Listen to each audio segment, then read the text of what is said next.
guys, I'm live. No face today. No face. I'm just gonna try to make this a quick live actually because I want to do some Wade live. I don't have the new ones in, but I want to continue doing the ones where I singled them out per conversation. So I wanted to do those too. I got a few more people I wanted to read on those. So I'm gonna try to be quick. You know me, so I don't know how good I'm gonna be able to do it quick. Um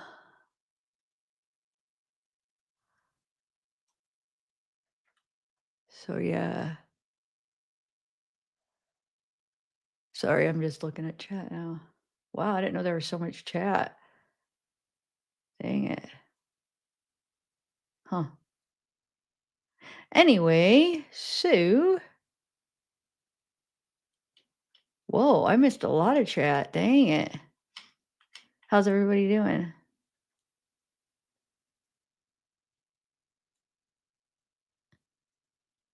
Anyway, okay, so actually I just got this I just saw this TikTok. I'm going to start off with something that's not even in my title or um what I was planning on doing, but I just saw it. It's a I don't know if you guys heard this yet, but supposedly somebody went into her freaking voicemails and left some voicemails, and one of the people that I guess got into her voicemails got I don't know how they got, well, I guess the phone number. If you got the voicemails, you'll be able to get the phone number. Called the guy back, and the guy said that something about him helping her bury her suitcase. Now, I still think it could be like a troll that just happened to call the number, leave a weird voicemail to make it, in case people check the voicemail to lead them down a weird route. But I don't know though. That one's a little bit more iffy if somebody would do that, because then somebody has your phone number. I mean, they could get in trouble. I mean, the cops could trace it back to them. You know what I'm saying? So I'm not sure. It might be legit. I'm going to let you guys listen to this girl. She's explaining it. The original guy that posted what she's talking about, that video is down now. It will not let me click on it. It just goes to something else, which I think it means that he probably took it down, I'm guessing. I don't know, unless my phone is just being stupid. But let me play it for you guys. Have you guys heard about that? Oh, pineapple, I know you would have. Yeah, let me play this TikTok that she talks about it, because she explains it all. She contacted the person because I guess on that video he said, "Well, contact me if you want to know," and she contacted him and he told her everything, I guess, and she shared like a text message with her, but she even has the voicemail, but she won't share it for some reason. So I don't know. Okay, let me share. Let me share my screen. Do I sound lower? I kind of turned my audio down a little bit. Hey, Liquid Ghetto.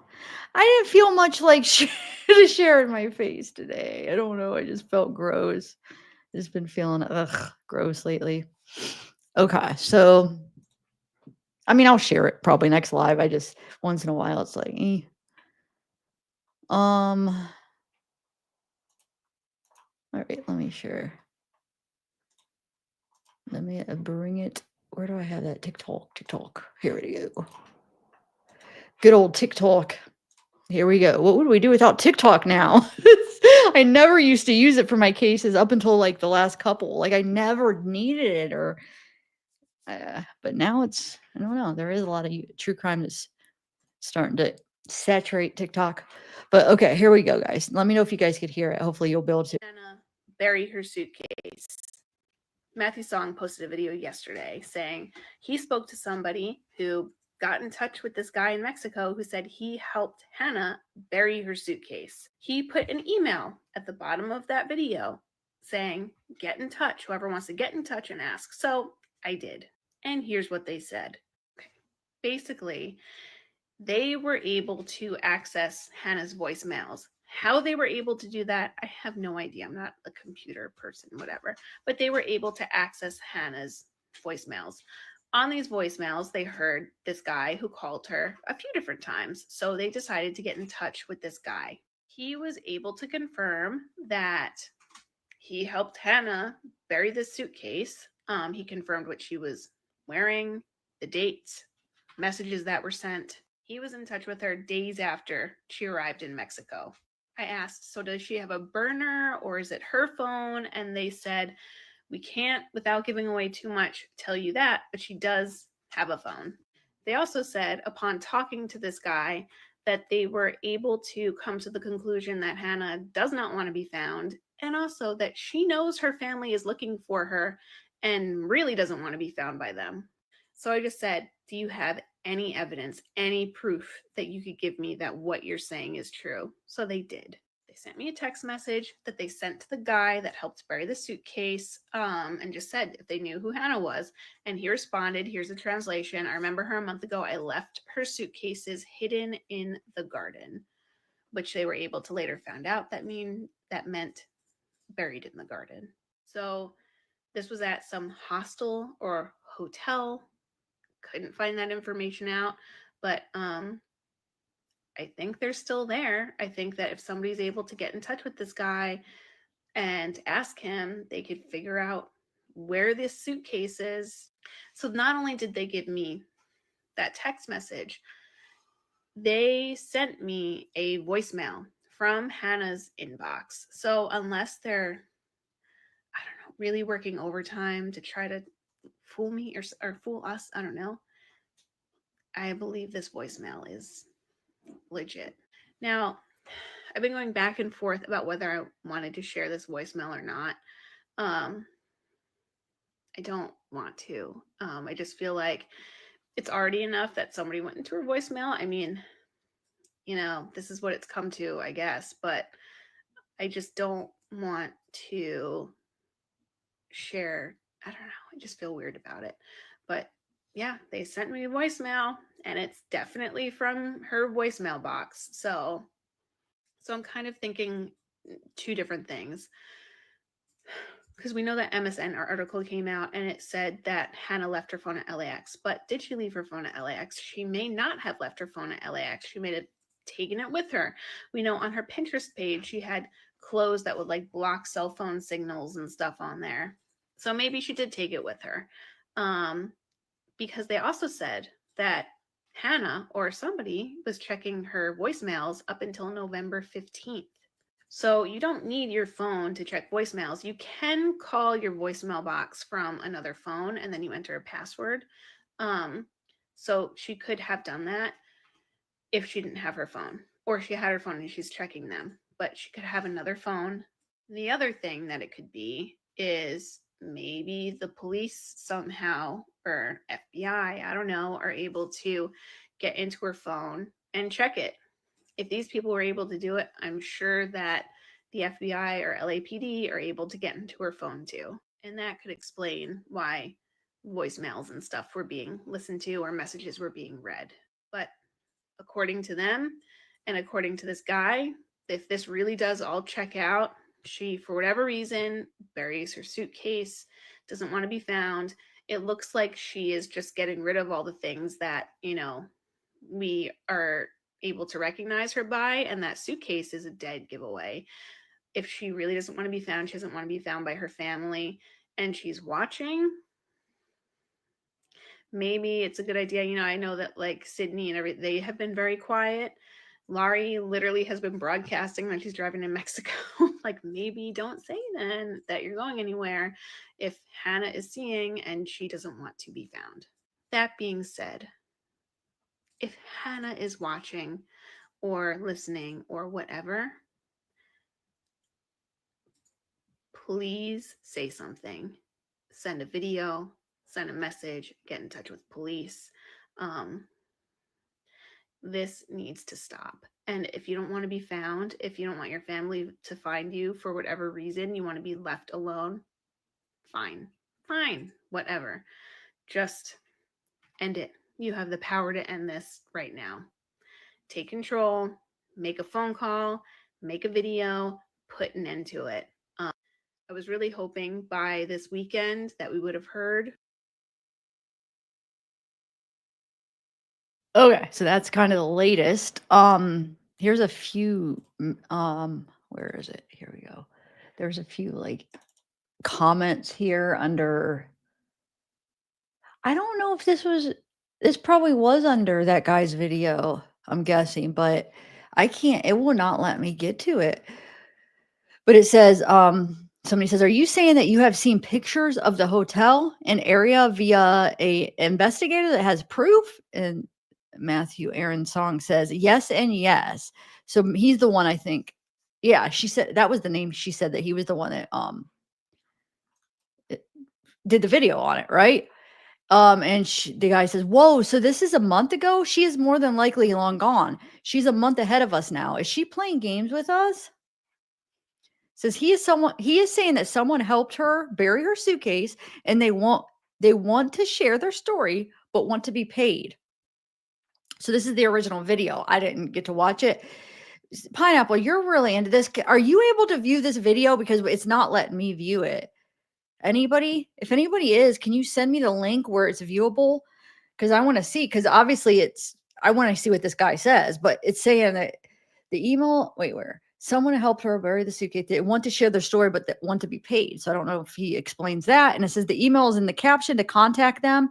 He is also implying, I believe, that this person called her a few times and has photos of the hotel and he has seen the proof.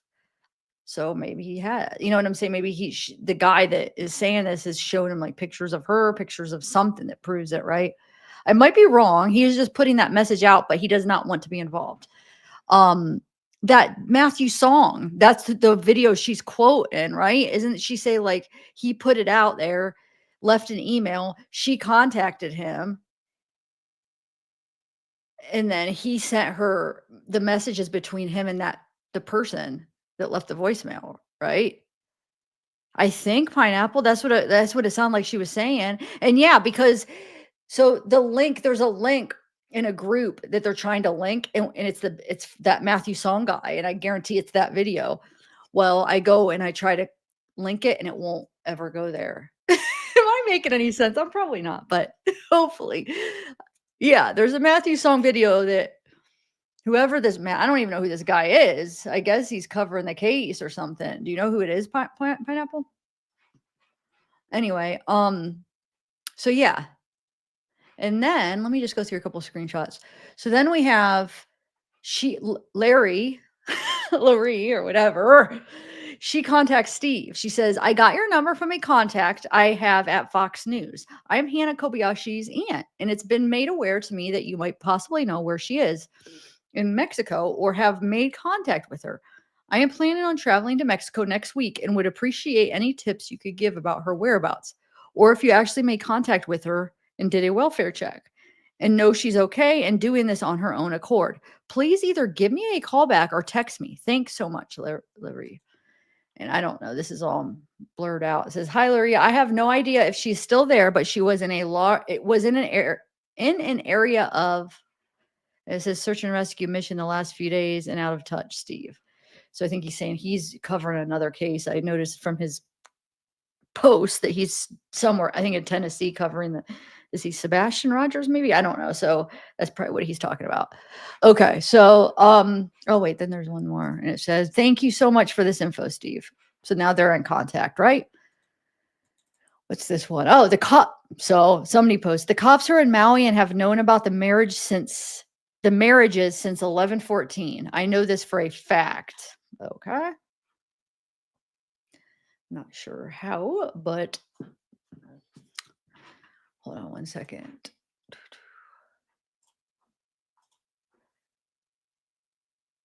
Let me do this other thing real quick. Oh, this is the one I wanted to share next. Check this out. A new article. So things are going to be coming out because obviously this guy's talking, right? Okay, so this says, oh, let me take down this shoot. These messages are huge. It's taking up the whole screen. Did Colette from Maui from chat yesterday send you an email? No. She didn't. Let me check. I don't think. Hold on, let me check real quick. Colette from Maui. No, no Colette from Maui.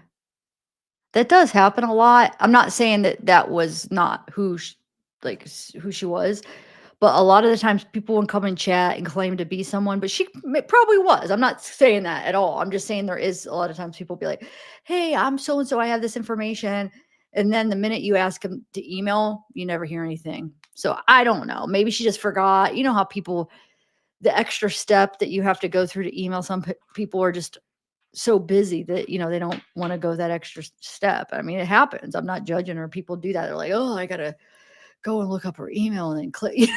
People are so rush, rush, rush. No time, no time. They have to. It's true. So anyway, all right, let's read this. Before she walked into Mexico and vanished, either by choice, as the police believe, or potentially as the result of something more nefarious, according to her family, Hannah Kobayashi spent the night at Los Angeles with a stranger she happened to meet near the airport. The two formed a quick bond after crossing paths and then spent about 9 hours together walking through downtown LA and meandering their way to Union Station, where they fell asleep. In the morning, Kobayashi, a 30-year-old photographer and smoke shop employee, was gone. This, according to members of the LA Police Department's Missing Persons Unit, who spoke at length with People this week in the wake of the announcing Kobayashi was being classified as disappearing. As a voluntary disappearance, a determination that her family has loudly challenged, saying they will do their own search. But law enforcement says they devoted significant resources since mid-November to untangling Kobayashi's case after she arrived in the city from Hawaii and then appeared to go missing from Los Angeles International Airport on November 11th. Now authorities are detailing what they learned and how they learned it. A key discovery, police say, was in finding the truth about reports. Kobayashi had been seen with an unknown person who could have put her in danger. It's already in the news that she's with this male who's scary and she's in big trouble, Lieutenant Doug Oldfield tells People. For a while, he was the last person to have seen her when we didn't know where she was, he says. So we did have to spend a few days on this to ensure that nothing bad happened, he says. Oldfield says investigators were able to track the man down only days after Kobayashi was first reported missing, and in the course of their work, subsequently confirmed his story about the time they spent together, including through a video footage and the man's own statements. In an interview with People alongside Detective Omar Franco, who heads the Missing Persons Unit, Oldfield says authorities looked into the man with an open mind in the days after Kobayashi's case was opened. I would say with this case, there were days and days where there is as many reasons that something could have gone totally wrong as there were reasons that everything was okay, Oldfield says. So that's where we kind of lived in the middle. And that's where we'd have to keep moving on what facts we can get, what video can we get, and just move on to what the next facts will lead us to. As officials learned more, their view of the man's relationship to Kobayashi changed. We have this gentleman, we have them walking on video. We're looking, hey, does this person seem like she's in distress? What does she look like? We see a lot of smiling, Oldfield says. We see smiling from the guy. There's another video where she passes by two police officers and has a chance maybe to say, help, help, if there's anything wrong. The lieutenant continues, so from here, we're able to then get a better idea of who this guy was and we identified him. The man whom police are not naming spoke with them twice, offering his side of the story. He and Kobayashi met at LAX's train stop and struck up a conversation around 9 p.m. local time on November 11th as she was leaving the airport.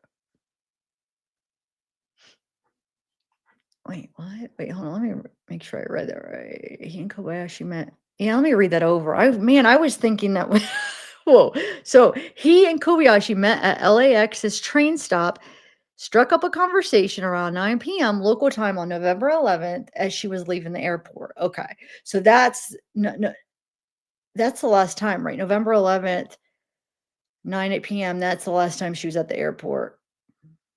Um, we haven't spoken to her, but from what we gather is that she was looking to understand how to get to Union Station and that he was going to assist getting her there, Oldfield says. So wait, November 11th at 9, so she ended up getting there at what? November 12th at 6 AM. So she did, she basically spent all overnight with him. So wonder if they just, like, stayed out and walked around all night, it sounds like, huh? Let's see. Never miss I'm gonna skip this part, okay. For the amount of time they spent together, he pretty much was an ear to listen. Franco, the detective says, she spoke and talked about her life in Maui, her personal life, her love life, and so forth. And he just listened to her. The man described Kobayashi as a free spirit, but said she seemed coherent and normal. She didn't seem scared. She said she wanted to go see the redwoods and also mentioned plans to be in New York. She was supposed to have boarded a flight there on November 8th, but never did. Police think she actually attempted to rebook a flight, but the cost was too high. Once at Union Station, Kobayashi and the man spent several more hours and ate dinner. They went to sleep in a waiting area as travelers sometimes do. Oh, that's right. I did read that. They slept there.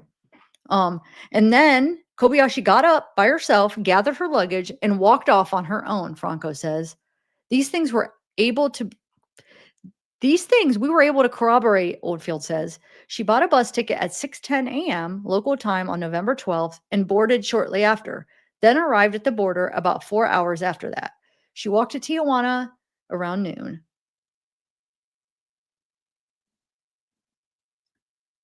I just want to read. Okay.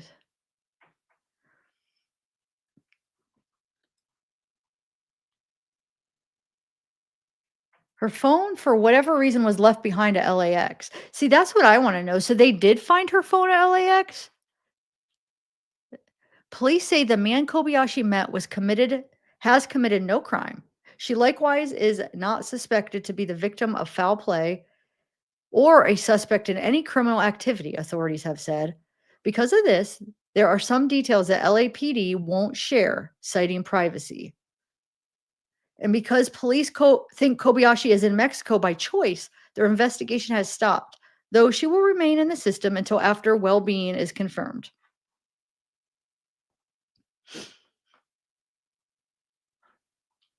Her family, who drew national attention to her case, have been vocal in raising awareness about her, including their concerns about whether she was victimized in some way.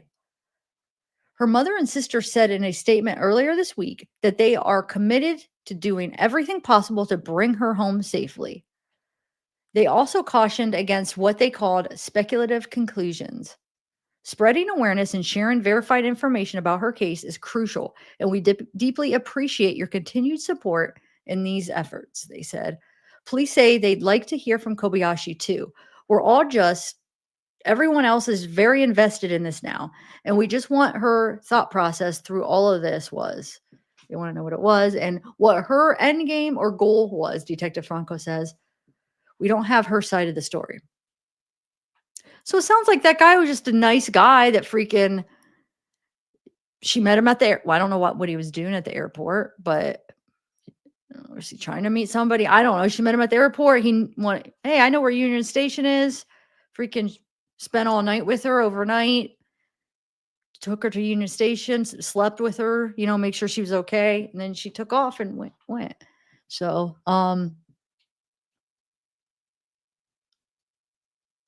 so that's basically nothing really bad at all, really. I don't know, Pineapple. That's a good point. I'm sure his identity will be probably shared eventually, I'm guessing, but I understand why they don't want to do it yet because, I mean, he could be that could be dangerous because there's crazy people out there that would just be like, nope, he's involved in something and just be delusional and then go freaking do something to him.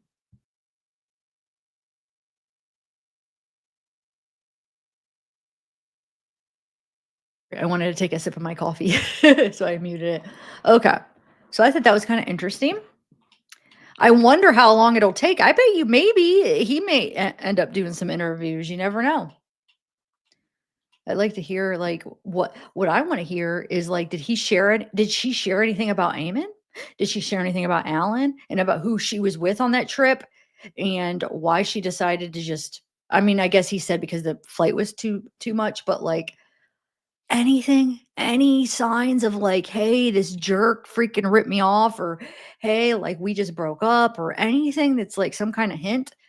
Obviously, the cops wouldn't share that because if they are indeed looking into all that, they're not gonna say that because I think even if they are looking into this marriage schemes and they found out maybe she is guilty of that, to be honest, they're not gonna say that because they don't wanna scare her. They want her to come back and not be scared to come back.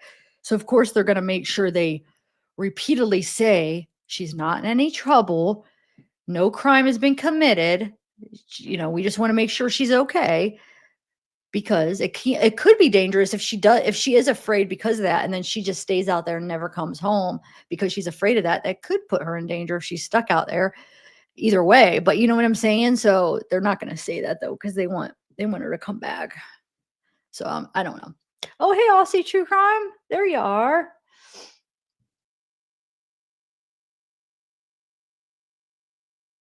Sorry, I had to take another sip of so you can't see what I'm doing now, so I just, like, go quiet for a minute. I was just taking another sip of my coffee. Do I sound lower to you guys, though? Just curious. Alright, so now wow, thank you, 45 months, so that's how many years? Wow, um, almost 4 months, right? Not 4 months. Oh my god, 4 years.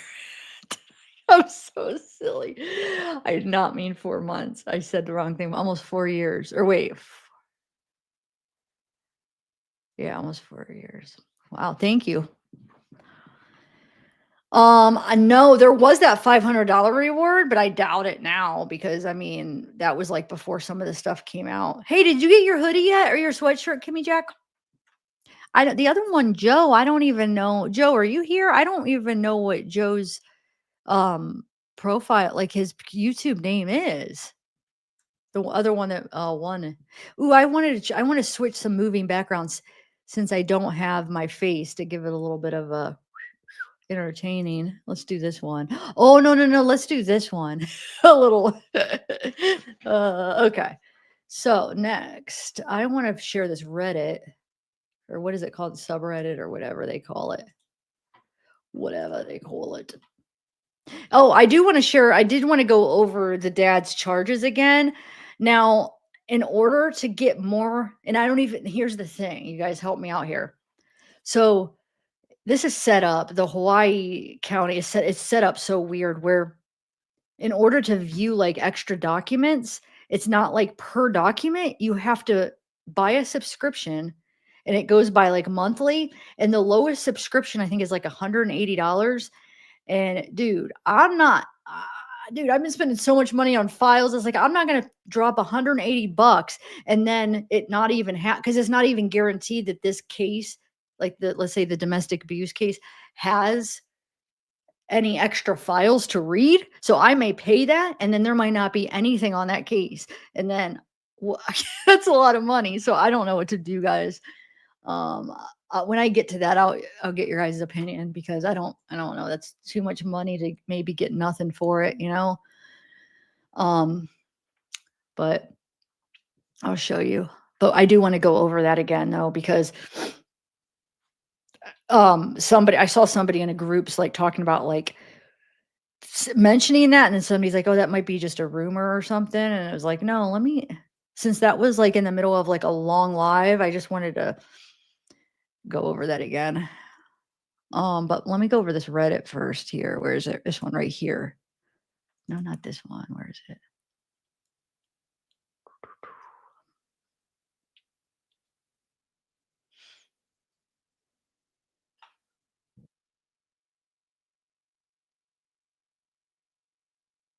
Oh yeah, I think it was this one. Hold on. Yeah, troll proven. Check this out, guys. So, hold on. You know that one, that guy, Dream Dad or whatever, that dad guy that we've pretty much figured it was a troll? The one that said something like, "Oh, you better, set that to well, you'll see the screenshot of the one I'm talking about, but we're like, it was probably a troll. He commented on Alan's thing. So, okay, mysterious profile, 100% confirmed as deliberate troll by hacker who hacked Hannah's text now marriage chats. It says, remember that mysterious comment on Alan's Facebook profile warning him to set it to private because he was going to get all of them exposed if he didn't? Well, it turns out it was written by the teenage son of an amateur hacker and troll, the fun type from LA, who just a few days ago earlier hacked Hannah's text now messaging app and claimed to have viewed all of her private messages pertaining to the entire wedding scam and her plan to flee to Mexico, which he forwarded to her friend, authorities authorities, and allegedly helped lead them to the San Ysidro bus booking. I don't know. I won't be revealing his entire name, photo, or Facebook profile for that matter, but let's just call him Derek C for now. I think that's fair enough considering his first name is listed on the burner. I managed to track him down with a few little clues and investigative work, which as luck would have it, turned out to be on the money. I'll walk you through it. The name on that burner profile was Derek in brackets. That profile was only friends with one single profile, Penumbra Collective, sick. Within Penumbra's friends list was two different people named Derek, only one of which looked like a possible match. That possible Derek had an Instagram account called Secret Mutilator. Lovely name, I know. After checking said Instagram account, it wasn't following Hannah or vice versa. So I figured it was probably a dead lead. But only 2 days later, his Insta account commented on Hannah's wedding, Lee, asking, "These the wedding flowers?" Um, Bingo. That was a good enough connection to confirm my suspicion. So I shot him a message on Insta, and less than 20 minutes later, he fessed up to being behind the account and comment and much more. Well, his son, technically, as far as he claims anyway. As it turns out, that burner profile is named after his son's Xbox gamer tag. That feels good, Dad. That's kind of now that I think about, I was looking at that name a different way, but now that I'm hearing where it came from, that's kind of suspicious. What? What son names his Xbox tag? That feels good, Dad. That's weird. Okay, I don't. Did you guys see what I'm thinking with that one? I don't understand. Anyway, wow. So, I won't ask, but I guess they just have a weird sense of humor. Then he went on to further explain that using something called a Python script, he managed to crack the login details of Hannah's Text Now app. Um, One that can be used without an active SIM, as long as you have a Wi-Fi connection, making it a popular go-to platform in the criminal underworld. He was vague in his descriptions, but he told me managed to view her private conversations with people, alluding to the marriage and alleged Mexico escape plan, which he went on to forward to authorities, which he also formed his basis of confirming the marriage rumors and inspired that notorious comment on Alan's profile, now made famous in media articles. He said this text now account was then deleted by the platform for allegedly violating its terms of service on the 19th or 20th of November. When he tried to log in again on the 20th, he was greeted by an account violation message. He told me he still had all the screenshots of these messages, which he promised to send me tomorrow, but never did. It's been 2 days now, and he's no longer replying. He also said that her Spotify was accessed up until the 17th. So he's telling the truth, and do these screenshots so is he telling the truth, and do these screenshots really exist? Did her family get access to these screenshots and info after sending them to Hannah's friend EP? And if so, was this info intentionally concealed like other case info they already knew about the marriage plot. Who knows? But personally, I believe he's telling the truth. So here's Alan is at Charlie's restaurant. So remember, this is the thing right here. This one right here. Remember, bro, how how have you how have you not gone private with this account? WTF, you're gonna get Eamon and all them exposed, brother. And then this. So we put, and then he put, so this is the Instagram account they're talking about. And it says, these, the wedding flowers. Remember this post that she posted on the 7th? It says something like the wreath. I forget actually the quote, but it's like, I could show you. Well, I think it comes up. Anyway, somebody says, I think so. And then it says, so that comment wasn't made by you? The screenshot I just sent. He says, yeah, that was my son. Probably posted that after I told him about the marriage scam. It was pretty obvious reading her burner phone texts.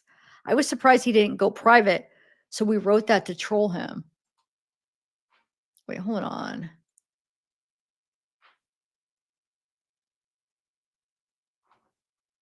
But if he's saying my son probably did it, but then he's saying that, oh, we use that to troll him. So I mean, I don't know.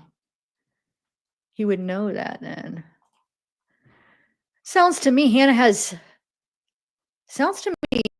still has her will. Doesn't look like anybody took that away from her. All I was giving was a Python script that had her textnow.com login credentials and just reported back what I read there. You can log in for answers too. But now I've never met the woman in my life. But no, I've never met the woman in my life. I haven't got a thing to do with anything. Nothing. And then he shows your account has been disabled.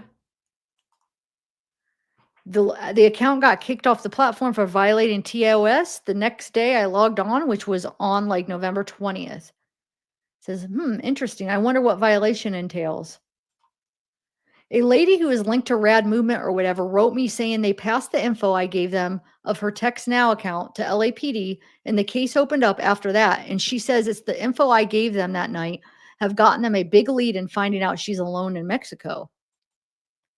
It says, F, I think the Text Now screenshots are on my computer. I'll send those tomorrow. I'm too lazy to turn on computer. It's good to talk to someone who is into this weird. My wife thinks I'm insane. So that's her number here. I did see she was logging into her Spotify account around November 17th. So she must have had some of her will left, or she must have had some of her will left around that date, unless the boogeyman let her look up her favorite artists. So I don't know. I thought that was interesting. What do you guys think? Somebody says, I don't know. The whole encounter just seems weird. And I know if I had turned into something that was incriminating, I wouldn't tell anyone, let alone a stranger on social media. And is it that easy to get in with a Python script? I'm a div, but I'm no type of hacker and really don't know anything about cybersecurity enough to know to that extent.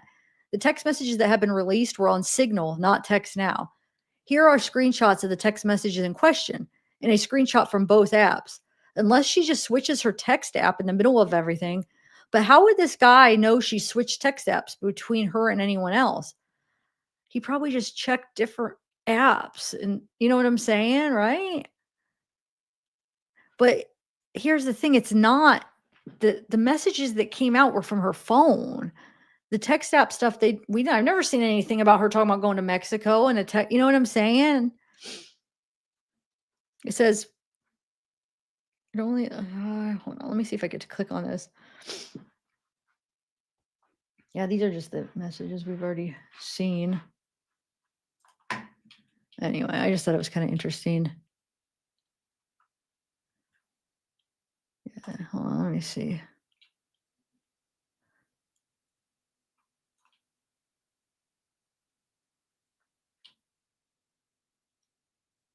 What is this? Are they saying this is something? He posted this on the Strange Disappearance Facebook group and it was deleted a few hours later. Yeah, I have this one. That it? Dude, did I notice that was from That Feels Good? That's stupid. See, if he really had like real legitimate things nobody else had, why would he post this old stuff? Because that's not recent. I don't think I realized that was from That Feels Good Dad. I don't think.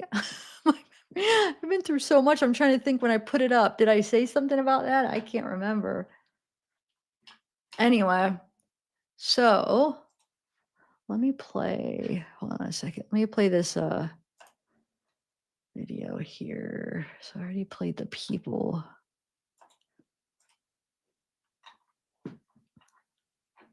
Wow, it's taking forever to load a TikTok here. Wait, which one is this? Oh, so hold on, let me see if this is the one yeah, so this actually isn't a new one. This is when Ryan was still alive, but I thought it was kind of interesting. I've never seen it from like this angle, and I thought I'd share it with you here.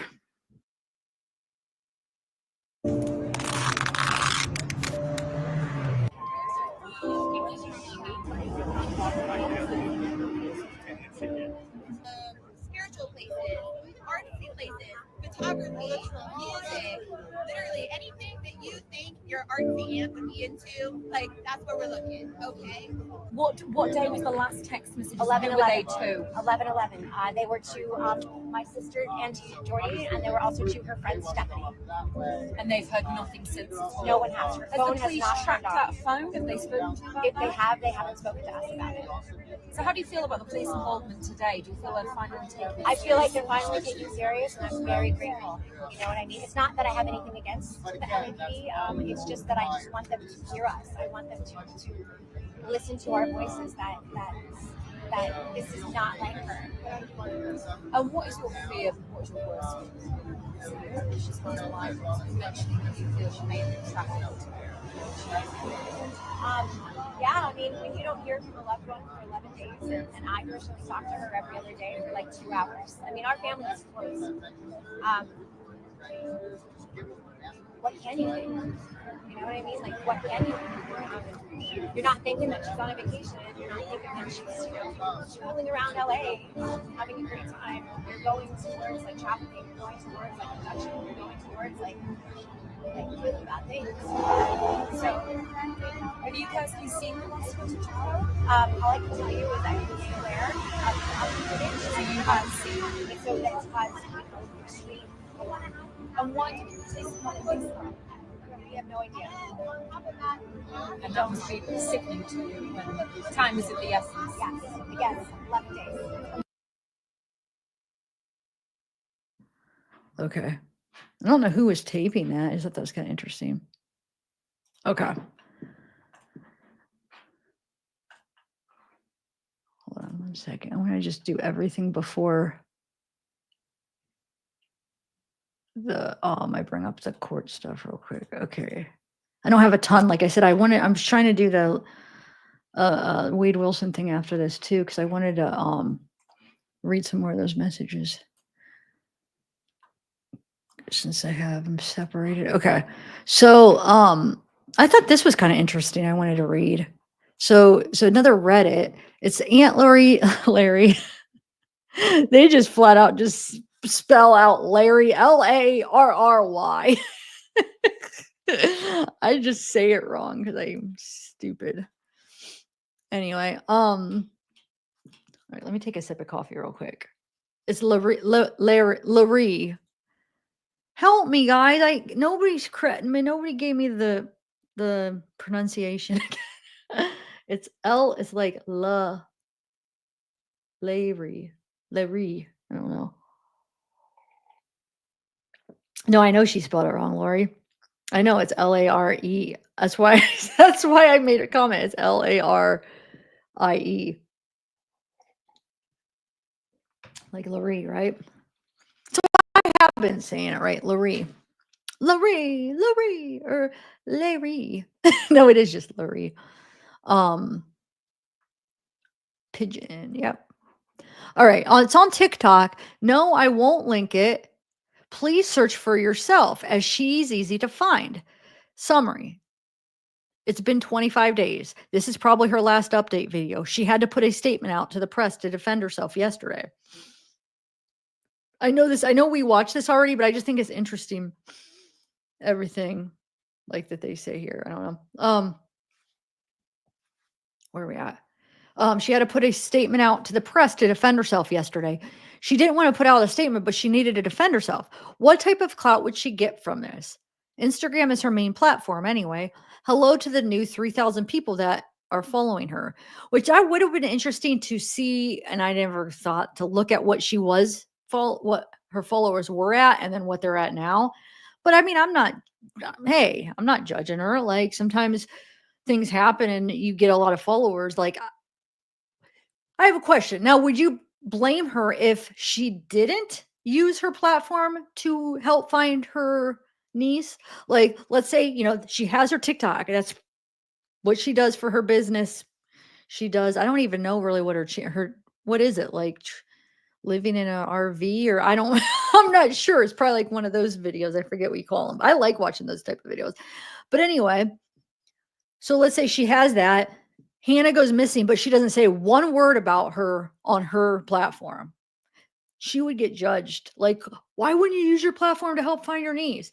But then she does, and it's like, oh, you're just using your platform to, you're just using the whole Hannah thing to, grow your channel. So I see it. She would have been screwed either way, no matter how she did it. If she didn't or did use her platform, the haters would have hated. It doesn't matter. I've learned that it does not matter what you do. If the people want to hate you, they will just reverse it and hate you no matter what. They'll find a reason. It's just how people are.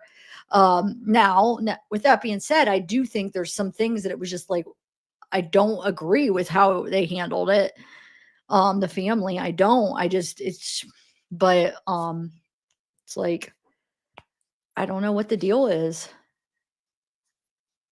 I guess it's slowly going to come out like what they knew. But anyway, it says, she is aware that two people might know where Hannah is. SF investigates JLR. Whoever they are, please reach out to her. She will maybe go to Mexico soon, but it's not as easy because it's not safe to pass out flyers. She will leave Hannah alone if that's what Hannah wants, but she just wants to know Hannah is safe. She never got any info directly from the horse's mouth, aka LAPD. All info she got was through a family member. She is now an armchair investigator like us. So they were basically summarizing that video that we watched that she put out yesterday. So my thoughts, she really acted like she didn't know who SF was. That was kind of crazy too, because if she's following this case, which I know, like if you're a family and somebody disappears and you're not really a social media type person and they're just like boots on the ground and she's just trying to find her like through law enforcement and just like being there, I understand. Maybe not everybody, goes and looks at social media.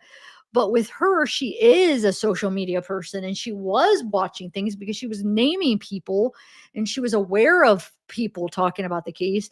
So it is hard to believe that she wasn't aware of who of SF investigates, because if she didn't see his post, she's watching videos and everybody's quoting him and reading stuff and following him. He did like how many, he did Fox, he did Nancy Grace. I mean, he was doing interviews and I've talked about him. I'm sure there's other creators that have been talking about him. So that is a little bit weird that she said that, but I don't know.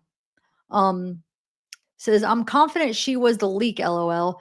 And I would like to see the statement she gave the press, but I haven't come across it yet. For those who care, it's important to note her lips didn't appear crusty today and she didn't have a cough. Glad she's prioritizing her health. Wow. Here's the link to her press release. Part is talking about, I've read part of this. Remember how she's parting ways with her mother and sister.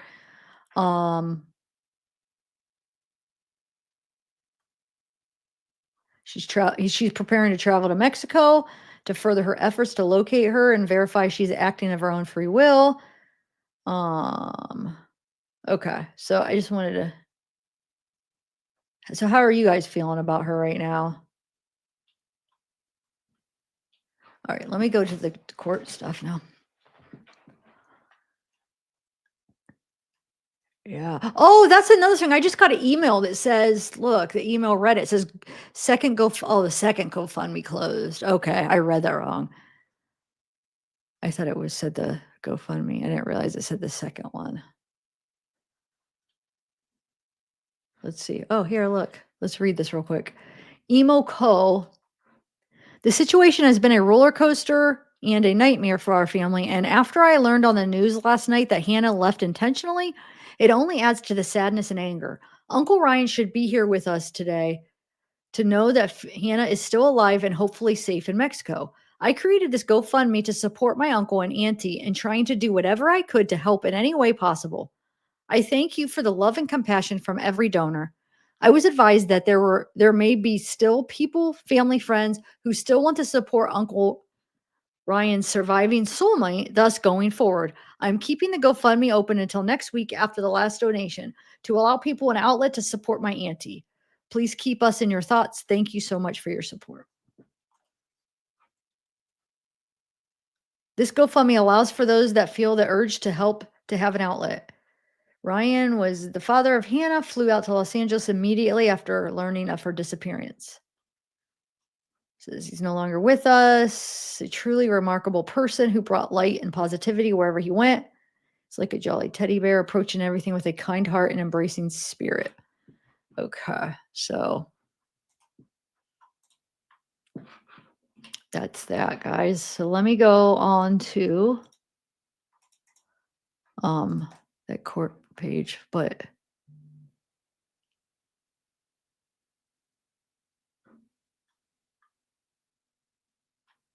wait a minute.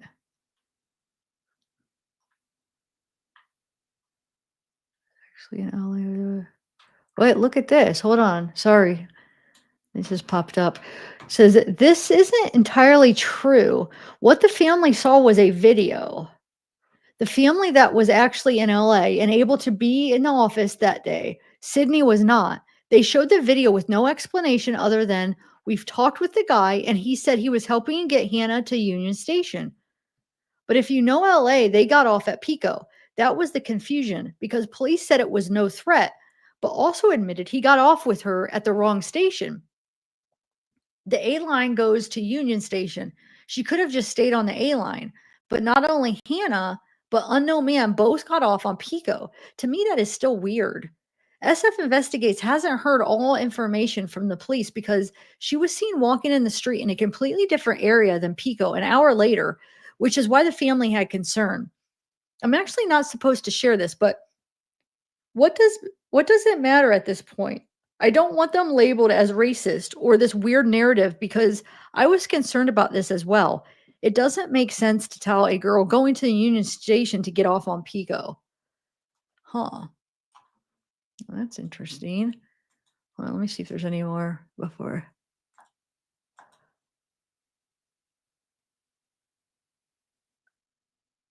Here's that about the luggage thing. It says, I'm willing to say that Matthew was correct in this video.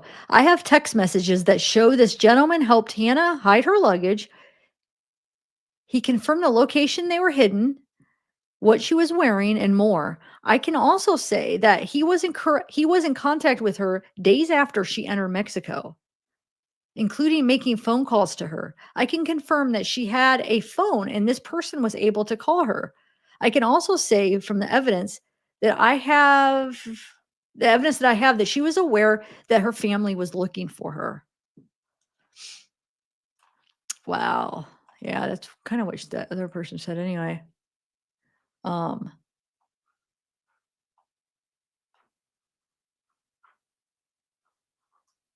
on, let me see if there's anything else real quick.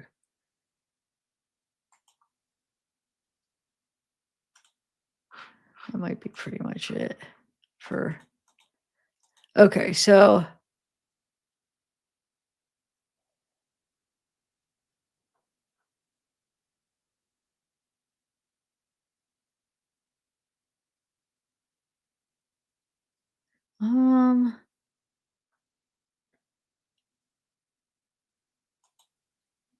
wait, hold on. Here's another thing. Let's see what this says. This was under that people article. It says, "This may sound crazy, but I met this girl twice, and I'm talking in the last month, and again 4 nights ago. Both times were at night at an outdoor beach bathroom here in Oceanside, northern San Diego County. She was cool and hot as hell. I never suspected the whole world was looking for her. I've been following the case closely because they lived in Maui for 14 years, but all the previous pictures that I saw online were older when she had long hair or getting off the plane from far away. Once I finally saw that shot of her in a beanie that recently came out, I was like, whoa, I know that girl. But then when I saw the description of her tattoo, I knew it was her. She had shaved her head and was asking about a wig that I had, but it was at my storage, so I couldn't get it to her until they opened the next morning. So that was out. Dude, what? So, I mean, if they find her soon, let's see if she freaking really shaved her head then. See if that's true. And I guess I'll have to go check it out. But people said her new thing looks like she's going to Mexico. I should look at her. I should go look at her TikTok. Well, hold on. Let me just go through these before I switch the tabs. Her and her husband are influencers. It's a real job now. I have followed them for a bit. And then the aunt says, I'm sorry, but the real job made me smile a lot. Thank you. She is a content creator and travel agent or something, maybe. I can't exactly remember. Lori didn't ask for this, though. Huh. Interesting.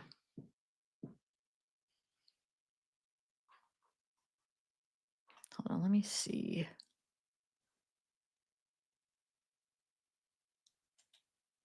Oh, shoot. Hold on, let me read 2 more. It says, this is the first video message I've seen from family member that comes off genuine and relatable. Hope it continues. The realness cuts through all my opinions and allows me to see a caring aunt. Somebody says, where was the sister and the mom when Hannah's dad and her aunt were in LA? I was at the searches and never saw them. And the real question is, why did they hire an attorney? And then this one says, some important things in this article. I will post from the article in case you have difficulty. Wait, which article says that? Oh, I gotta go find that article. The article's called Mexico says it did not receive an official request from the U.S. to search for Hannah, who reportedly entered the country freely. Huh. Should I find the article or just read these important things? What do you guys think? This might be better just to read this. I don't know. I know it's small. I could read it, but I could probably just save this and then zoom in for you guys. Well, let me just read it here. Okay. So this is from the article. It says, all we know is what has been handled on social networks, which probably crossed from the United States to Tijuana through the Garita. But so far, we have no request for collaboration for their search. Fidel Corvera Rios, specialized units prosecutor of the state prosecutor's office, told CNN. The official said so far, Hannah's family had not contacted local or state authorities either. On the surveillance video of the U.S. Customs and Border Protection, in which, according to U.S. authorities, the young woman is seen crossing the border, Corvera Rios said that the Baja California prosecutor's office does not have these images. Whoa. As an authority, we don't have images that prove that the young woman crossed into Mexico, the prosecutor said. The prosecutor said they hope to make a call Tuesday with some U.S. authority to address this case that has gone viral on social media, but said he was unaware of who they would initiate such communication with. Tijuana Council told CNN that if Kobayashi is found to have crossed the territory, the case would be up to the Baja California State Prosecutor's Office. Wow. So, dude, that makes me wonder though, is there freaking footage? Like, why don't they show him? But like, I guess if they didn't request it, maybe it was like, oh, we didn't think about it because she's just somebody going traveling over there. But come on, if they don't get it soon, it's like, what? Come on, show somebody that then, because that is I get the privacy thing, but wouldn't they be allowed to show them this guy? That's crazy.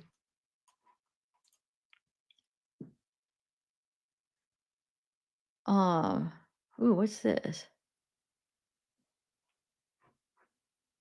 Sorry, they keep adding. It says definitely Aaron. You can see she's gone rogue, moaning about Sydney not giving her enough attention and getting pissed off with Hannah and generally feeling like her main character moment is slipping away from her. I guess that's all. Okay. Let's go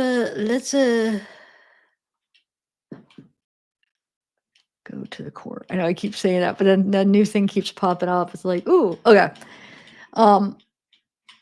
Let me go to the or actually I have I don't even need to go to that site because I saved the documents. Hold on a second. Oh, I still have other screenshots I still have to read. Hold on. I mean, I'll do that after. I'll do the court stuff here.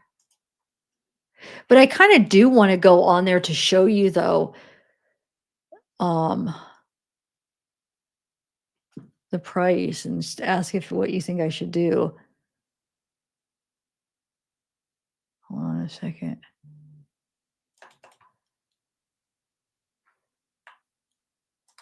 Wait. This one is the domestic abuse. Okay. Yeah, this one. What I read yesterday. But I wanted to read it again because I do think it's kind of important to get kind of a look at what was going on. Oh, somebody sent me the Matt video link. Does it work? It seems It to me like works. Okay, I'll play that after. Since I keep talking about reading this, let me read this first. Thank you, Sarah, for who sent that to me? Yeah, Sarah, thank you for sending that. All right, hold on a second. Give me 1 minute. Let me grab something here. I want to get that. Okay.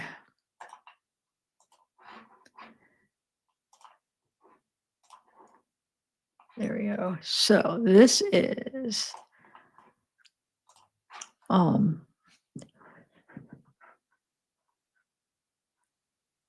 yeah, the domestic abuse. It was in 96. 95, sorry.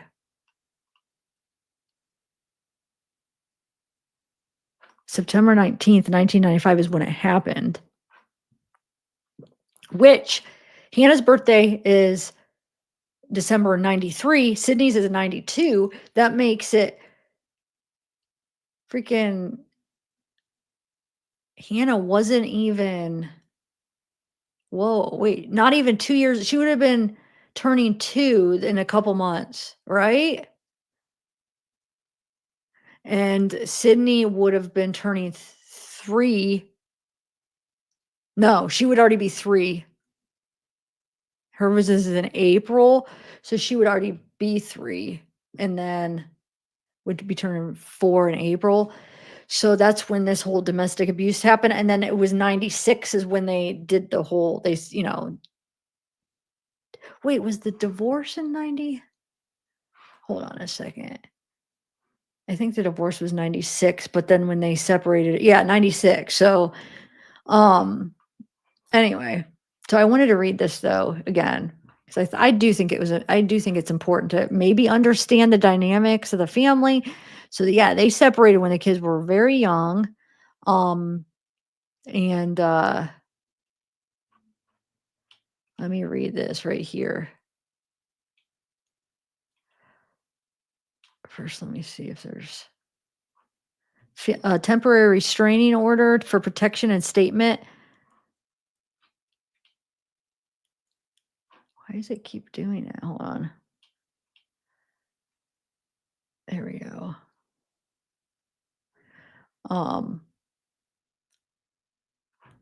proof of service served on Ryan's 9/19/95 by serving officer.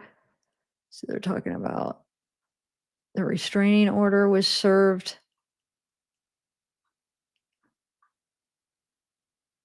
Wait a minute. It was served on 9/19, but wait. Oh. When did this happen? Last updated. I'm trying to get the date of actual occurrence. This is the date of the hearing. So I'm just trying to see when did it happen? Converted a 10/2/95. Yeah, I'm not sure the date it happened, but I want to read. So they got a restraining order, and then I'm going to read this. So I had typed it up so I could read it easier. So I'll read it. And I kind of skip like all this clerk and all the names, but the PTR is Brandy and then the defendant is Ryan in this because it says it up here as far as who the defendant is. So is Ryan. Okay, so let me read this here. It says, Brandy is looking into a divorce, however, does not have the financial resources to file soon. Parties have known each other for 6 years.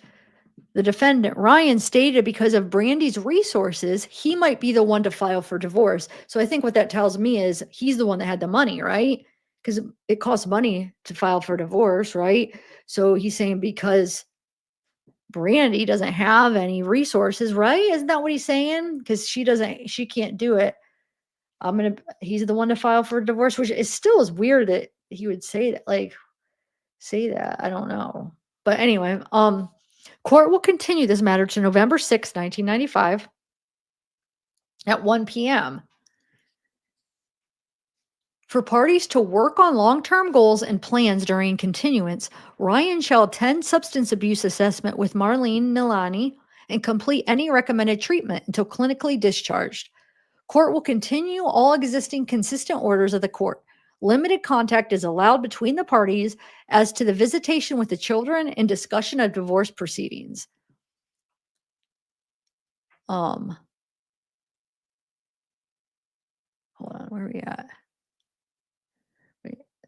So court will continue. Limited contact is allowed between the parties as to visitation with the children and discussion of divorce. So that's what they're saying. Like the contact is limited to visitation with the children and discussion of divorce proceedings. Visitation shall be stipulated between the parties.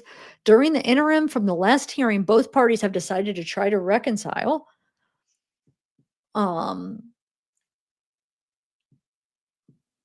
Court will continue the restraining order until 2/6/96.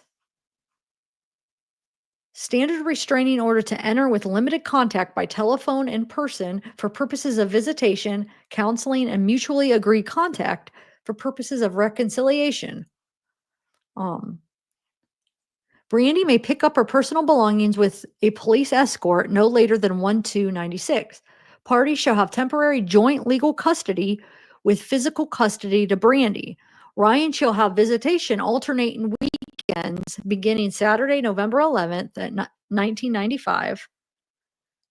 Pickup of children shall be at Cam shopping visitation. Alternating weekends beginning Saturday. No, or I just read that. Hold on, sorry. I might have wrote that twice on here. Beginning as pickup of children shall be at Cam Shopping Center at 10 a.m. with drop off Sunday at 6 p.m. at Milani Shopping Center. Firearms provision invoked. So, I have a question though. Do you guys take that as when it says during the interim from the last hearing, both parties have decided to try to reconcile? Does that mean they at that moment were going to try to work things out? Is that what they're saying? Obviously they didn't, because then the divorce happened really shortly after that. Because the divorce is in 96. Let me pull that up. No.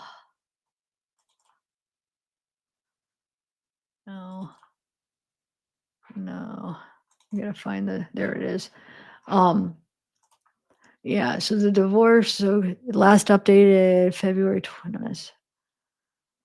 It was in 96. Filing date is March 27th, 97.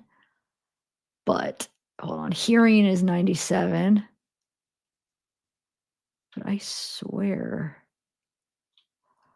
I thought it said 96 somewhere. But actually, I'm going to go on the court. Hold on, let me go on the court website. I'm going to see something. And maybe you guys could, I don't know. I can't do the $100 for something that I don't even know if there's going to be anything on it. And who else do I know from Maui that has a criminal record that I would that I would want to use that for, right? Wait a minute, dang it.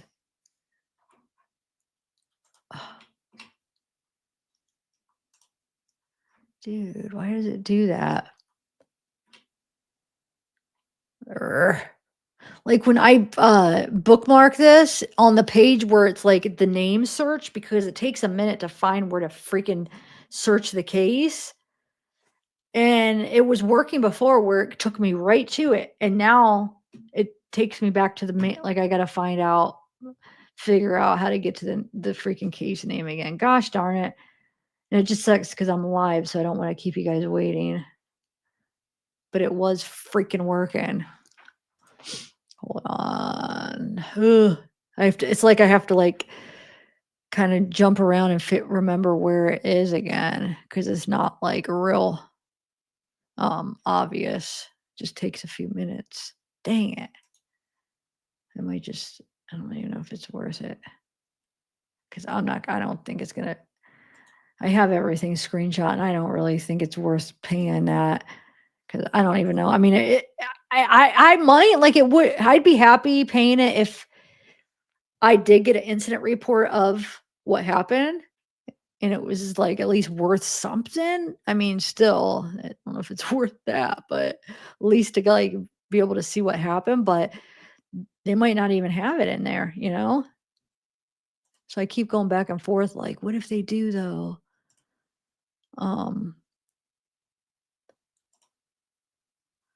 Here, I think it's right here, Hawaii.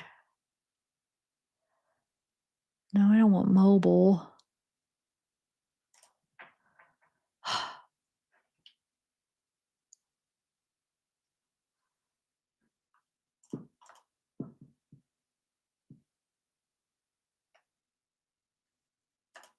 No. Let me see if I can find a video to play while I'm trying to find where this is at.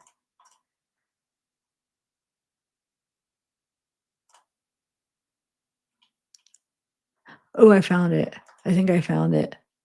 Yes, right? No.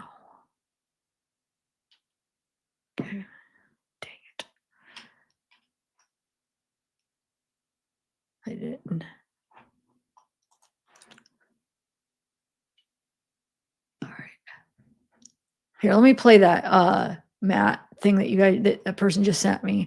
But it sucks because I kind of wanted to watch it.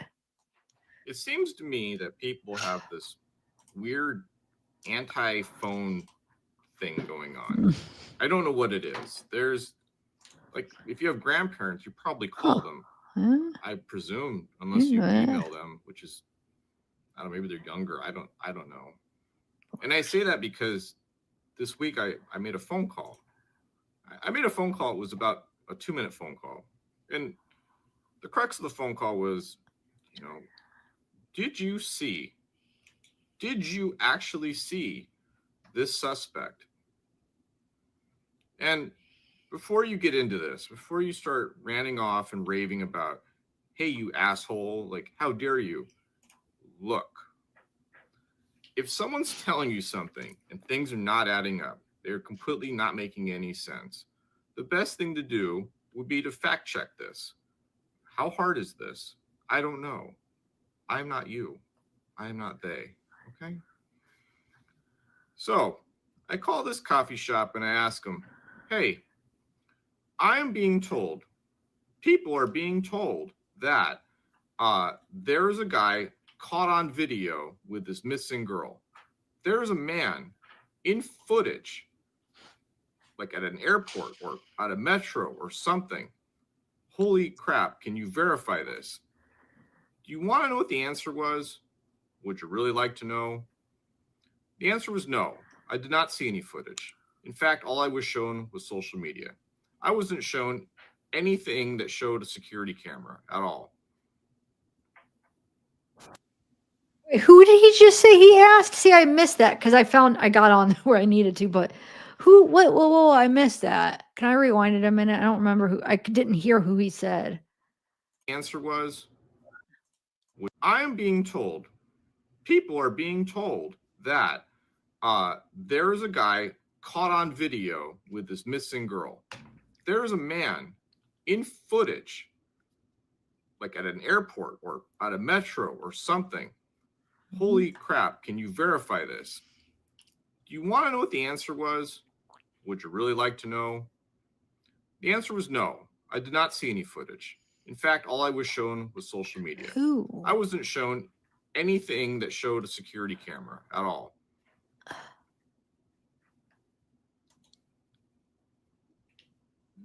And I guess sometime, maybe a few weeks ago, someone was seen on a Greyhound bus. How long did they know that? I don't know. Maybe they knew that for a very long time. Maybe you, the person who wanted to help, was led astray, run amok, bamboozled. I don't know the reasoning behind this. I don't want to speculate. I can't get in the heads of other people. All I can tell you is that in the future, if you are presented with information and it's only from one source, you should probably take the journalistic approach, go for two sources, or better yet, call said source, which was, again, a 2-minute phone call, and verify. Just ask, hey, guy or gal, what'd you see? Oh, you saw nothing. That's, I kind of thought so. Well, that's not the video I was looking for, though. I don't know what that was. I mean, I know it, I watched it with you guys, but yeah, because they're not showing it to the public, though. They wouldn't even show it to the family, which I think is bullcrap. They should, but like, yeah, or I mean, they're just. I wish they would. I don't know if it's her privacy, though. Like, I get that they're respecting her privacy, at least for the public, but I don't know. Hold on. I'm checking out some other options on this court website to see if there's any other way to just get those documents without subscribing for like 3 months. Just give me 1 second.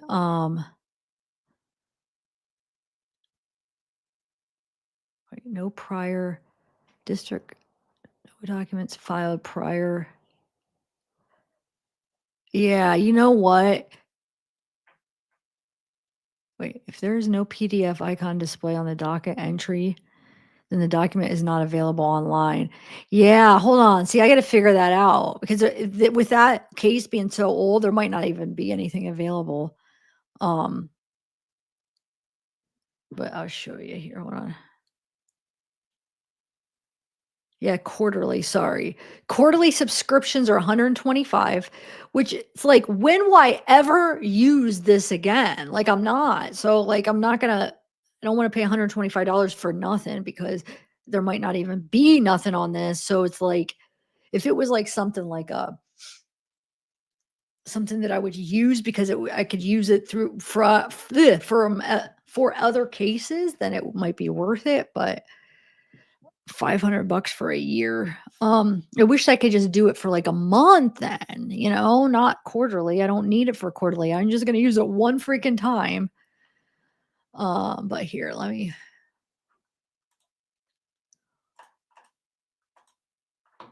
go to court. Oh, let me see how to access old cases. Hold on a second. Criminal.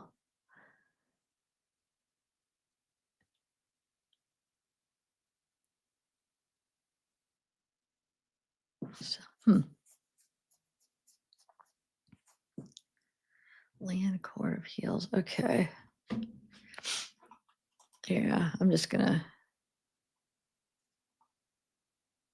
give up on that. Click here. Let's enter the court. Okay. Now, if I put in party search, right? Put Kobayashi, Orion, search. Oh, I forgot to put the S. Hold on. Because there's that other guy that's in here a lot. Okay. So this comes up, right? Are you guys still with me? I haven't looked at chat in a minute. Okay. So then I already not subscribed. I registered that you have to do that first. So I already did that. Oh, they might make me put in my thing. If I do, I'll have to like undo the screen for a minute. But I go to, I want to do this one, right? That's the one I want to do. So I was, first of all, you can go through this stuff and see the events and the dockets. And this is what I read, right? But then I go to view and purchase documents, right? You need to be able to get a purchasing ID, and the only way to get that is to subscribe. Okay. So if I go to, let me go show you where, am I logged in? Hold on. Click here, register. If you go like this, okay. I have to log in. Hold on a second. Let me log in real quick.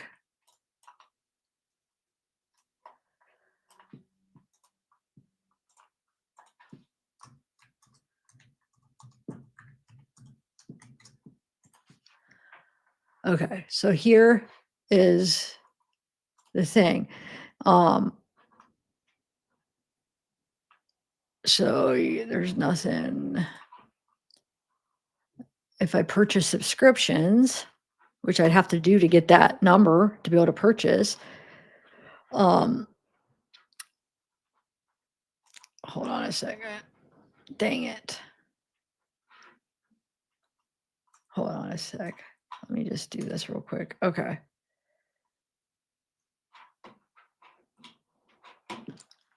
Zav laser focus. Yeah, I do. Okay. Yeah. So what do you guys think? $125 for 90 days. I'm not doing it. I'm not. Because if you go to view documents, so except it won't let you look. You must have an active subscription to view the case documents, right? But I wish I knew for sure there was case documents. That's the whole problem. But hold on, let me go back to that. Because I was looking at like how tips or like to walk you through everything. And it said you could tell if there is available, you should be able to tell. But I don't see, it's not set up like a lot of these are. And then you get stuck on this page. Look, I'm stuck on this page. Look, it won't let me do anything now. I have to redo everything. The following disclaimer must be reviewed and accepted to continue. Well, I can't accept because let me see if I could decline. Okay, I decline. Look, I can't go anywhere. I have to oh, it's so frustrating. This is what I was going through last night. So freaking annoying. I hate this site. I hate it. It's just not a very well put together site, if you ask me. But let me go back. Hold on.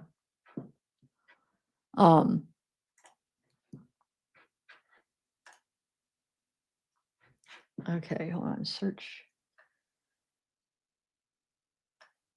I want to go back and see if there's any clues to see if it looks like we could tell if there's going to be documents. Okay. Let me know if you guys could see anywhere where it shows.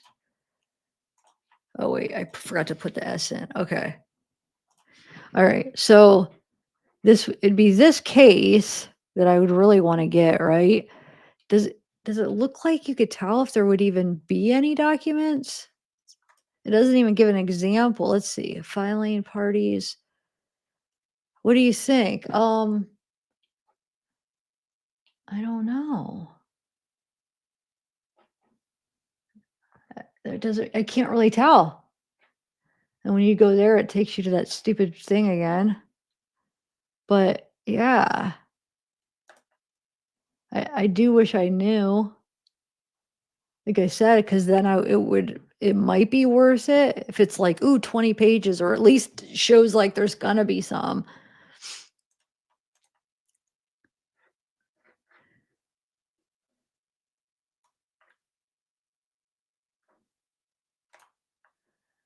Yeah. See, this is where you would go view them, but I don't know.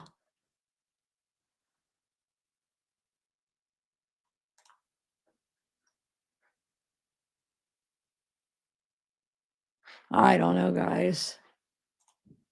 Oh, shoot. I don't even have it shared.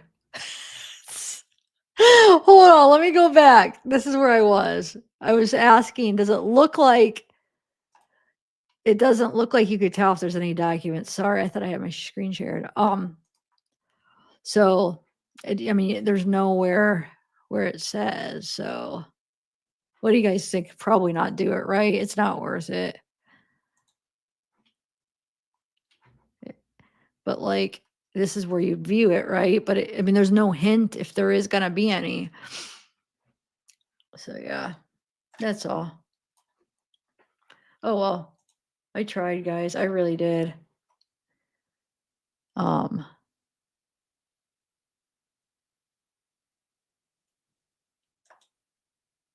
I got stuck on that page. Anyway. Oh, wait, hold on though. Hold on, don't leave yet, because I just wanted to go show you again the other charges.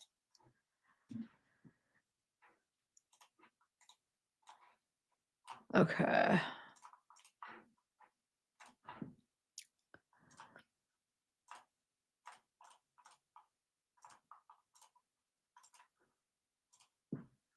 Okay, so like I said, he has the domestic abuse, which is 95.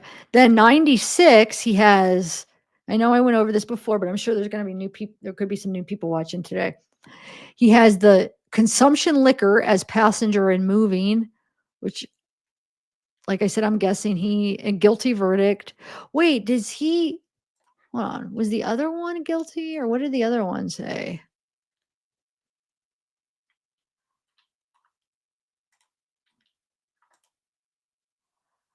That one's set up a little bit different. It's not quite okay. What the other one? Okay, so this, yeah, the moving vehicle. So I'm guessing he was probably drinking in the car, right? In a moving vehicle. You're not, oh, let me make this bigger. I mean, you can't have alcohol in the car when you're moving or when you're driving. So, but he was a passenger. So that's date. He took arraignment and plea. That was 96, right? Ooh, the divorce. Wait, that's 6/16/96. I like to put everything in a perspective here. So wait, 6/16. Hold on. Date. Arraignment plea deal is 8/29. Arraignment and plea 8/6. So let's see, 6/19/96. I just want to see something. So that was in 95. 6/19/96. This is the mandatory seatbelt. Is probably, yeah, the same occurrence, I'm guessing, right? All right, I want to see something now. When's the divorce? That's what I was gonna look at. I think the divorce. Oh, that's connected into that, I think. This is no motor insurance. 2000. I think I missed. No, that's seatbelt. Okay, hold on. So we have that, drinking.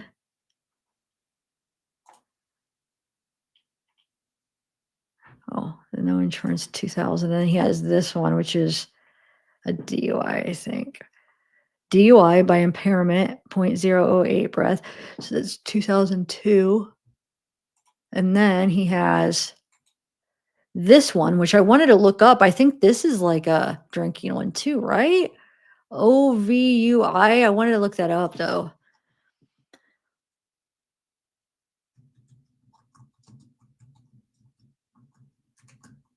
Oh, here. It popped up like somebody already searched it. Wow. It means there you go. It means the administrative review process for operating a vehicle under the influence of an intoxicant.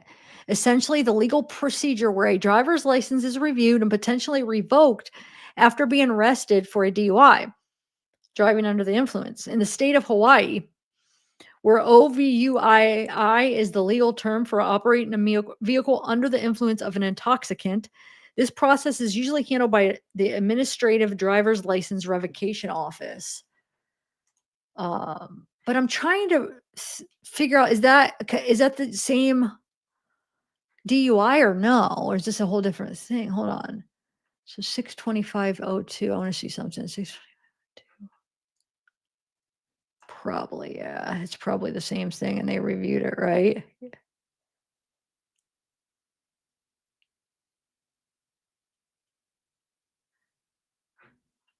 I don't know. Or was it just really close back to back? What do you guys think? 527. It doesn't show the actual date it happened, it looks like. Oh, yeah, it is. Look. Violation 52702. Yep. That's the same thing. Okay, so they're reviewing it. So it is just one. So he has that in 2002, and then in this one, right? He has the passenger. No. Is it this one? No. It's this one, 96. So 96. So yeah. Probably, I'm guessing, like I said, he probably had an issue drinking, you know? That's all. So definitely, I mean, so he only had his kids. Well, they could have ended up changing it, but that was set up where it was every other weekend. And that was when they were young. I mean, she was only 2. Sydney was 3 when the domestic abuse happened, and then when they actually separated, they were just a year older than that, you know? But no, actually, after that domestic abuse, then they ended up doing the because they couldn't see each other. So yeah, that's when the whole thing with the kids started anyway. So okay, let's see if anything else popped up since we were doing that. And then if not, I might go ahead and do the Wade reading. I mean, I'll start another live. I just have to get a thumbnail and oh, I'm moving my chair around. Oh, wait, I have other screenshots. Don't leave. I forgot. I had a few other ones I wanted to read. I forget what they are, but let's find out. Oh, this Rebecca stuff, dude. So I gotta find where it says it. So this Rebecca supposedly, remember the cousin? There was somebody that's posting that said that she knew her and she's like a scammer or something. Like well, let me find the post. Hold on. Let me read that post before I read these ones. Because remember all the Rebecca ones that I was reading? Oh, this is that one. So definitely not as a newborn. Parents' divorce finalized when she was around 10 or 11. That's wrong because we just saw. Or something like that. I looked it up in Hawaii court records, but have forgotten. Nope, she was way younger than that. They separated when she was 2, and then she was probably around 3 when the divorce happened. Anyway, they share custody, I think. No, not really. Kinda. She had custody. He got to see her every other weekend. They probably could have changed, worked stuff out as time went on, but anyway, so someone spoke to a relative, said Hannah and Sydney had freedom at mom's house and could do pretty much whatever they wanted. But dad was more strict, and the girls didn't like that and would ask to go back home to mom's or something like that. So maybe they didn't have a good relationship with the dad, but maybe it wasn't what we thought. Maybe it was that the mom was just the cool mom that let him do everything and the dad was strict. You know, who knows? That's why it's such a mystery on like her parent, like how her family life. So it's like hard to tell why she left. And the reason that is important is because to understand, like, why did she feel like she had to just like take off and leave, not tell anybody, not tell her family?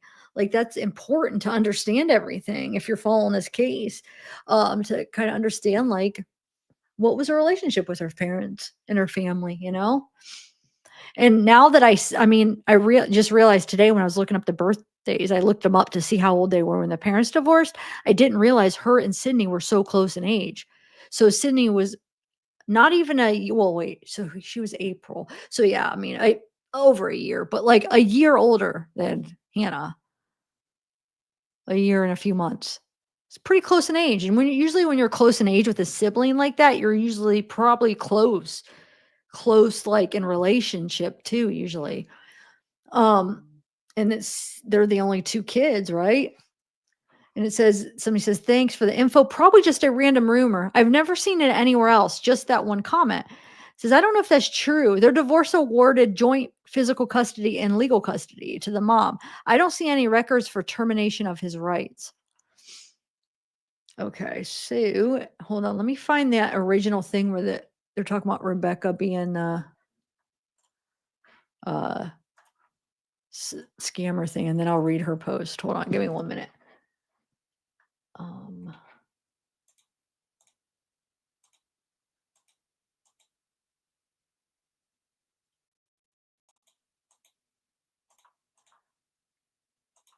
Not a scammer. Like, I think she probably really is the cousin, but like they said, she's just like not very good. Like, she'll like say things allegedly.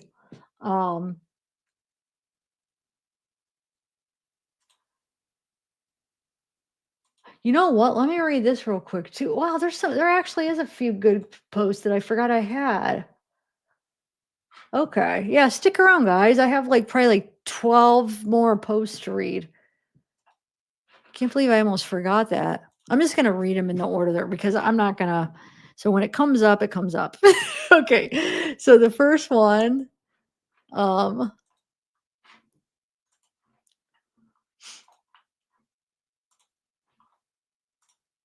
on, where am I at here? This one is. So this is Rebecca. Says, thank you to everyone who has supported search efforts for Hannah in Los Angeles, San Diego, and Northern California. We found out today that she's confirmed crossing border, and I had read this yesterday, but the reason I saved these is because what's coming out about Rebecca. But anyway, yeah, she crossed. As you can imagine, this is devastating for the family. It took us so long for law enforcement to trace the Greyhound records and to confirm she crossed the border on foot. We don't know why she went there. We don't know her state of mind or if she was alone. All right, 1 second. This is the one I just read. I think this is him, guys. Everybody's like, that's not him. They're saying it is. And I could see, like, my first instinct was like, no way. But then when I like zoomed in and actually started analyzing the facial, like the ears, the nose, the mouth, the everything, I'm like, wow, it is him. I really do. But I know at first look, it looks like a whole different person. But I'm telling you guys, like, look at the nose and I don't have his mugshot up again, but the other day I put them both up. But Eamon, I mean, it says Eamon was tagged in this photo, another photo I came across. He's in the back row in the middle. It said he does jiu-jitsu and works in construction. It looks like he just got done with jiu-jitsu session because he appears very sweaty. The construction worker that was speaking out said he worked in construction with him. As I said before, his public records show he uses fake identities. It said the beach photos was on his Venmo before it went private. So here and here. And people's body change, he could have gained weight, lost weight. I mean, it happens. And I don't know that mugshot. Maybe these are more recent and the mugshot's old. I have to see, when was he arrested? No, he was arrested. That was April, I think, this year, wasn't it? I think it was April 24. I'd have to go look, but okay. So yeah, I do think it's him. I thought it was him when I showed you yesterday too, though. Ah. Excuse me. Okay. Actually, though, before I lose people, I want to read. Where is it at? I want to read something that's where this one. No, this one. So check this out. Interesting info for someone up close in the community. Hannah lived on my property right before she disappeared, and my mom was also her manager. So my family knows her. Her sister, Sydney, is now getting really close with a very well-known Maui charity fraudulent person in the community. Rebecca. Oh, wait, never mind. I read that wrong. That isn't her cousin. So I guess it's not her cousin. Wait, is there two Rebeccas, guys? Help me out. Pineapple, do you know? Remember the Rebecca that supposedly was her cousin? I thought. Anyway, dang it. I must have read that wrong when I was reading through everything really quick today. Because I always know I'm going to be reading it again with you guys. But anyway, so yeah, she's getting really close with a very well-known Maui charity fraudulent person in the community, Rebecca, who steals money from locals by lying about people's situations, such as making up fake fire victims during the Maui wildfires to get money. Rebecca has made thousands of dollars through GoFundMe by making up fake fire victims. She is currently being investigated for charity fraud. I know all of this because I worked very closely with her while I was working in Maui wildfire relief. This whole situation is very alarming considering the fact that Sydney, Hannah's sister, is keeping all of the money from the GoFundMe donators when Hannah is not actually missing. Now, Rebecca with the Makai Foundation is urging people to pay Sydney more money on Facebook. Seems really sketchy to me and seems like they are trying to scam people out of money, especially at us Maui locals. I could be completely off, but this seems odd. And this person says, "What kind of proof should I give? I don't want to give my address where she lived or my address where she also lived." So they're asking. So the person's asking for proof about the people that said that this one right here. It says she lived on my property. Says, what kind of proof should I give? I don't want to give my address where she also lived. She worked with one of my family members and lived on my family property in Haiku with my blank. She parked her RV out on our property with her boyfriend where they both lived. They got really close with my blank and the other guys who lived here as well. My blank lets people live here if they help on the property, such as mowing, taking care of the animals and plants. I don't really know what proof to give since I don't want to dox my address or my blank place of work publicly. But let me know if you have other suggestions so I can give you proof without harming my safety as well.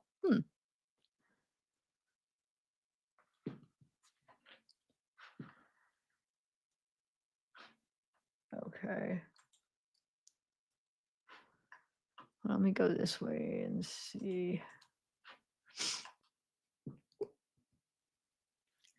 It says it's in Haiku, but it's blank. She worked at blank, which is now blank. They were floral designers for weddings and funerals. She lived on my family's property with her boyfriend in an RV. Check out Napao on Insta and check out her story on Space Kaluna.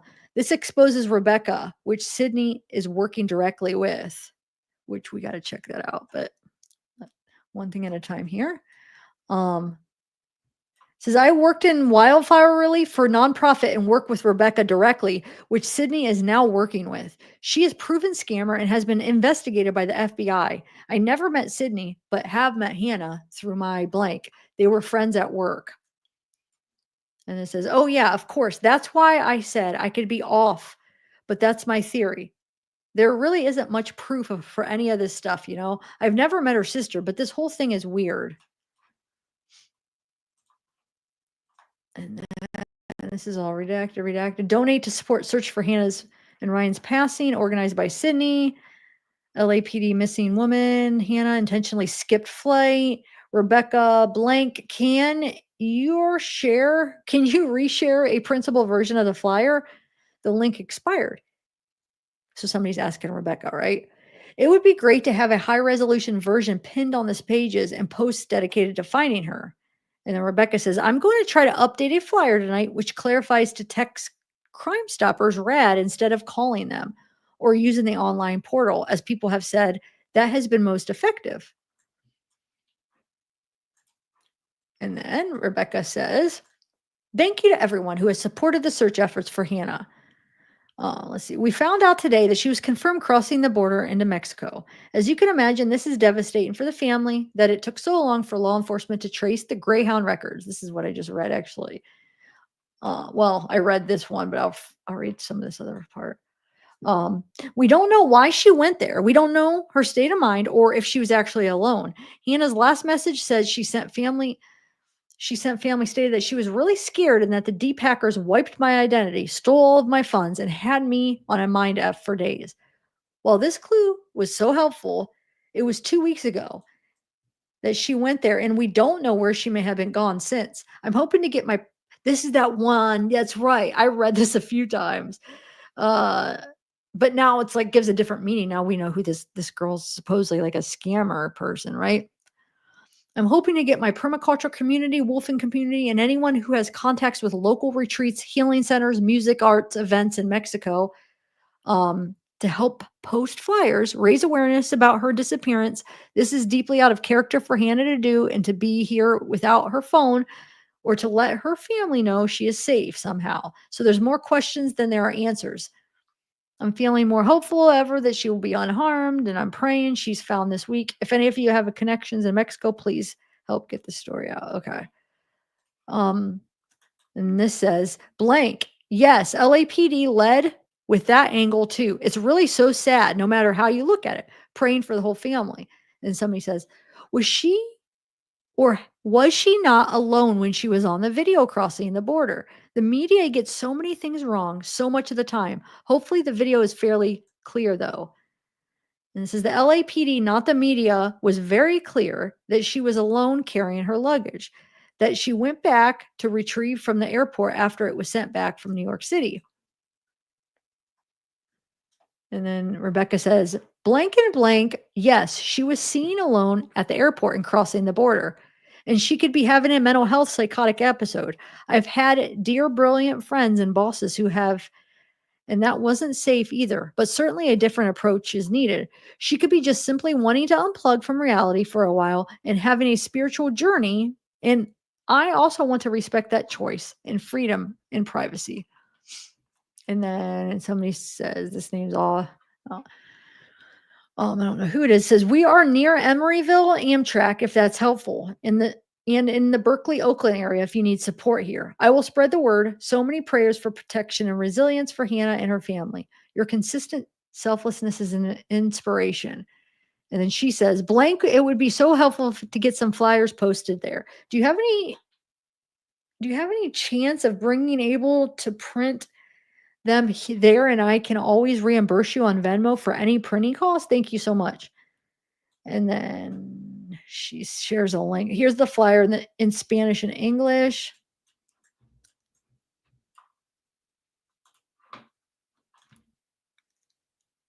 And then I think this is this is just the showing where she was. Let me see now that we know if that got it right. 5 p.m. stuff. Hannah boards LA. Yeah. Okay.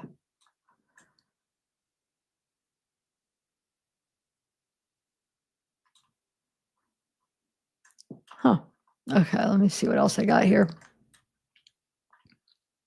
Wow, she posted a long one. It says, I know many of you across the U.S. are celebrating Thanksgiving today and celebrating with family. And I don't want to take away from that. I'm in California this weekend calling in some warriors, and especially some of my trauma-informed community that's worked on trafficking cases in the past. It's been 16 days since anyone has heard from Hannah after she went missing during a layover in LAX. We know she was scared her identity and funds were at risk of being hacked, and that she had a spiritual awakening and had been in a mind F for days leading up to her going silent. Her last sighting was at Union Station in LA, and while there is an amazing search team and webcam team going in LA, it's an easy bus ride to go to San Diego and Cintas, and from there, quite easy to cross the border. If she's trying to get off the grid for a moment, she may very well be in Mexico. So this is before they knew, right? She also said in one of her last texts that she stated the Redwoods were calling her and she wanted to get back to the Redwoods. I know it might be wishful thinking, but a part of me is hoping that she just had a bit of mental breakdown, which is common post spiritual awakening. Feels like it's possible she met some people on that journey who were headed to San Diego or Mexico, or perhaps going up north to go trim and make some money. From what we understand, she no longer has a phone, and my hope is that she went somewhere she felt connected to in order to get regrounded again. There's still a very real possibility that she might be with someone unsafe that has her under the influence, drugged, and paranoid about being found. If you think you see Hannah, please don't approach her, but try to get a photo or video and text it to Crime Stoppers. Oh, she's the one that wrote that. I remember reading this like last week, like early on. And people like jumped on her about like, no, don't, like, how do you expect us to get a video or a photo? Like they thought it was a bad idea. Anyway, it says texted to Crime Stoppers and the RAD movement right away and call 911. I don't have any answers and I'm cautious about speculating about, but I'm just hoping we can bring awareness as far as possible, as quickly as possible, and continue to pray so much protection all around her. Hannah's an incredibly bright, grounded, and magnetic person. I don't know her well, but I know this is uncharacteristic of her to disappear like this. This story took a devastating turn just days ago, as her father is believed to have ended his life after 16 days of searching for her. His heart was shattered, and Sydney Kobayashi is now grieving her father's death on top of her sister's missing. They need community to show up now more than ever. Yeah, that definitely wasn't 16 days. Wait. Wasn't it just 12 days though? I mean, I guess it doesn't matter. Maybe they're bad at math.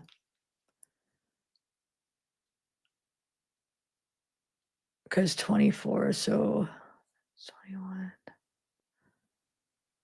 13 days, but we don't know if, let's see, search.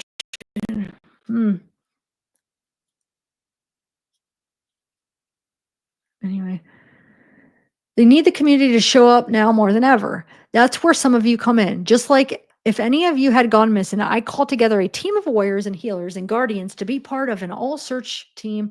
I'm calling in for Hannah. Friends and mothers, guardians who live throughout this stretch of the coast, would you be able to keep an eye out and spread the word about Hannah? I'll be bringing posters to Grass Valley, Nevada City, and would love if anyone could share with any folks in the trimming community up there. I'll post a photo and link to the posters here in English, Spanish, if anyone has the capacity to spend an hour posting signs this week. Monday, I'll be headed towards Sonoma, Amtrak stations and Greyhound stations. But if there's anyone in the trimming world, music scene, that could pass along flyers, please let me know. I'll head through Oakland, Berkeley, and San Francisco. If anyone's there, they could help put up flyers. In the end, I'll be in Santa Cruz. So this person's from Maui, but then came to California to help?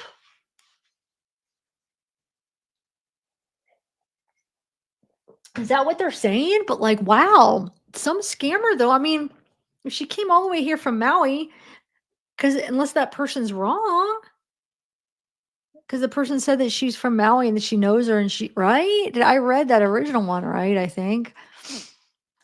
All right. Obviously, care about our human collective, but as she's an adult and seems like she doesn't want to be found, at what point do we give folks their privacy? She's got the right to that. I don't understand why to press forward in tracking her. If she's mentioned before leaving Maui that she clearly expressed on her social media the desire to step away from modern connectivity. Do you know the backstory of it all?